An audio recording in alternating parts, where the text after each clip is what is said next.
पिंपरी चिंचवडमध्ये आज जागतिक जल दिनानिमित्त पवना नदी काठावर मोठ्या उत्साहात विविध उपक्रम राबवण्यात आले। नेमकं काय झालं या उपक्रमात, पाहूया सविस्तर रिपोर्ट। पवना नदीकाठी जागतिक जल दिन साजरा, स्वच्छता मोहीम आणि पाणी बचतीची प्रतिज्ञा। जागतिक जल दिनानिमित्त पिंपरी चिंचवड महानगरपालिकेच्या पर्यावरण अभियांत्रिकी विभाग व पाणीपुरवठा विभाग यांच्या संयुक्त विद्यमाने रावेत बंधारा येथील पवना नदी काठावर विविध उपक्रमांचे आयोजन करण्यात आले होते।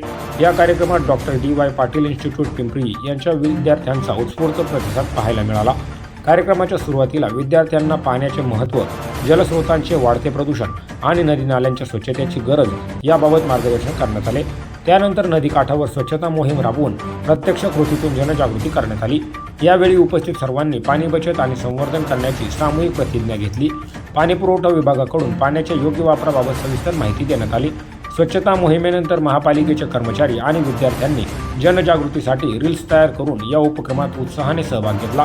या कार्यक्रमाला महापालिकेचे अधिकारी आणि डॉक्टर DY पाटील कॉलेजचे प्रतिनिधी मोठ्या संख्येने उपस्थित होते।